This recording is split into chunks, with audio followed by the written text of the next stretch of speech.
Hello everybody and welcome back to Rebellious Menstruation. A common question that I still get, I still see being asked quite a bit is how many pads or underwear or do I need essentially for my period? And it's never going to be a set answer for anybody, as no two people experience the period the same.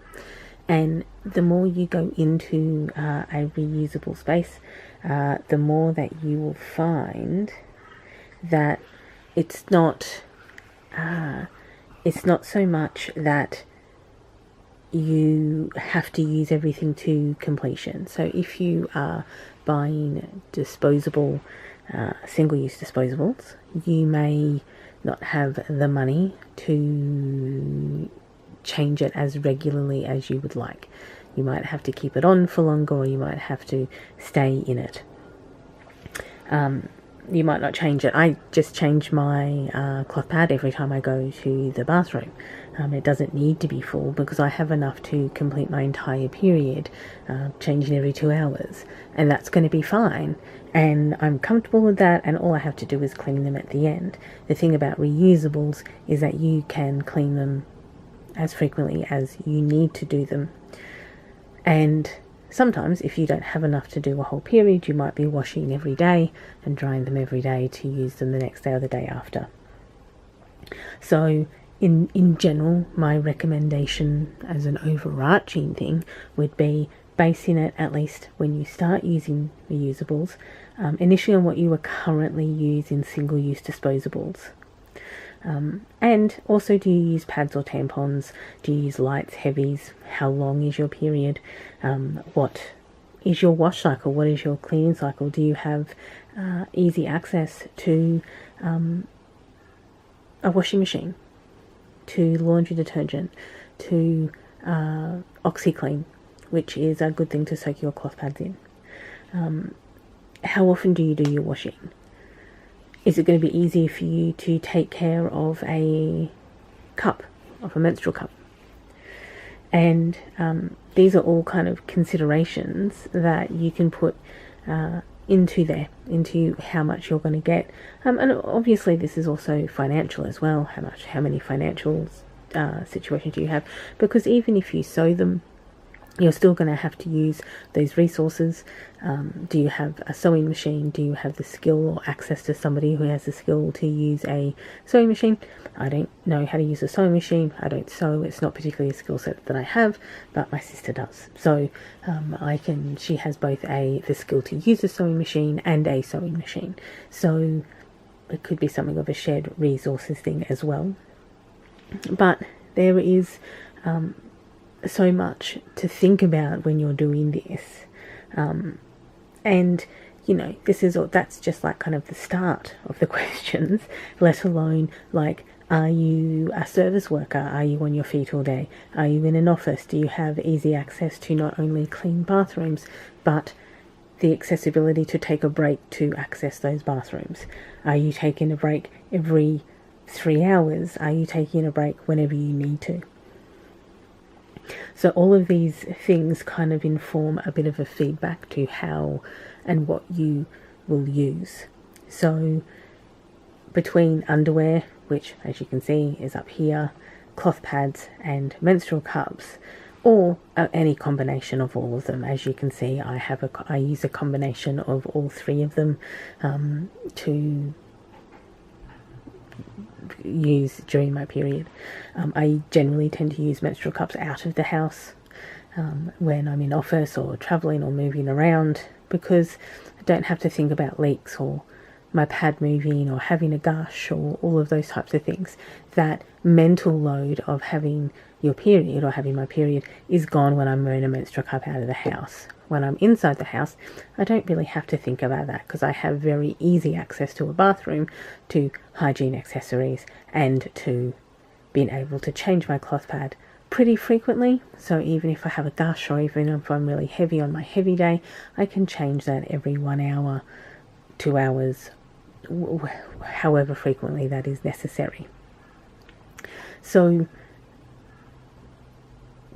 the financial scale is probably going to affect how much of this stuff that you can buy, or access or use at any one time, but also it's not necessarily about having everything at once. My collection was built up.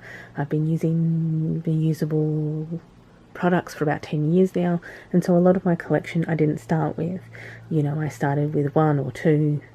I started with, I think, one menstrual cup and Amazon cheapies. I had some Amazon cheapies that I started with, and then went, oh, this is easier than I thought. So I didn't have a very high investment when I first started. I had a very low investment in case I hated it, and in case I didn't like it, or in case I didn't want to do it.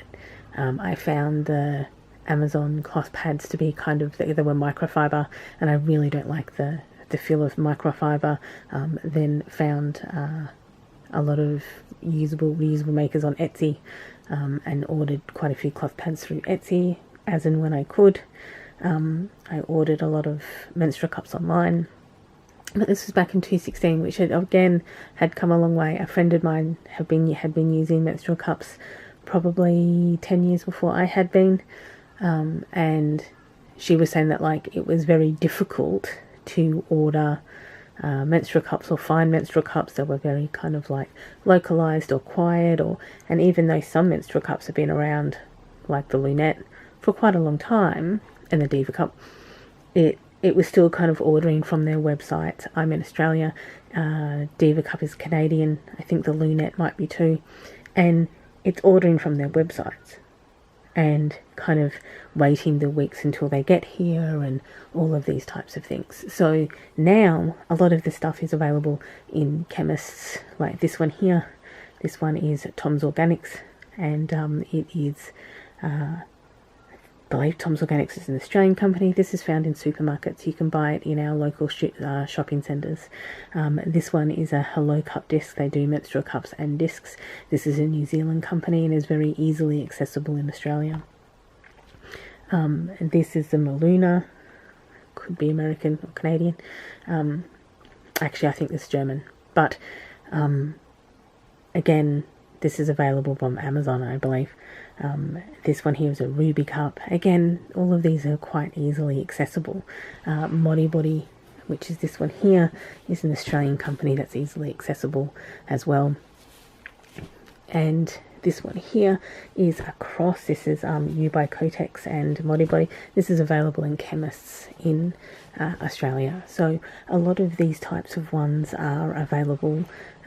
This one's online, but this one's available in shops. So you still have a limited stock range or a limited range available to you, but you can still have access to these in local supermarkets now. They're available in Coles and Woolworths, which are the major supermarket chains here. And as is Love Luna, which is a cloth pad and underwear brand here. And Tom's Organics. Tom's Organics do a range of things. They do tampons, single-use disposables, underwear, cloth pads, and menstrual cups. So that whole range is very widely available. Kmart, which is a brand in Australia. I believe the US Kmart closed down, but they were separate companies. They have their own local Anko. I think Kmart's Anko brand. They have their own menstrual underwear as well that you can just buy in their shop, and I'm pretty sure usually they're about $12. So now you can actually have a greater accessibility to get these kind of things. The Tom's Organics underwear is black, and as is their cloth pads, black. So you don't necessarily get the print variation that you do with online makers or private makers, but you still have an accessibility to be able to access them now in a lot more ways that you could before. And in general, if you see them on sale or on special, I think I've posted that on my Instagram before, when I see them, you can very slowly build up your collection to actually get enough that you feel you'll be able to get through your period. So if you're very, very heavy, which is also a very common kind of concern of people with their period is that if you have maybe 2 or 3 cups, you can then change them more frequently and clean them more frequently. If you have more underwear, accessibility to underwear or cloth pads, and you start building up your collection while you're still, in the long run, while they are a bit more expensive, they do last 5 to 10 years. The cloth pads, you know, and if you're washing them and cleaning them, they last a long time. A lot of my cloth pads I've actually had since I first bought them in 2016, and so the more cloth pads or underwear or menstrual cups that you build up, depending on what your preference is, then you're not spending that on single-use disposables, and you're not wearing out the single-use disposables, and you're not worried about leaking because you can't afford to change it. So while there are a ton of considerations that go into what's the best product for you, and really that is only a personal choice that you yourself can answer, the options are really open and endless. And sometimes a combination between all of them is actually what's going to get you through. So thank you for watching. Enjoy your morning, afternoon or evening, of course, depending on where you are in the day, and I'll see you all next video. Bye everyone.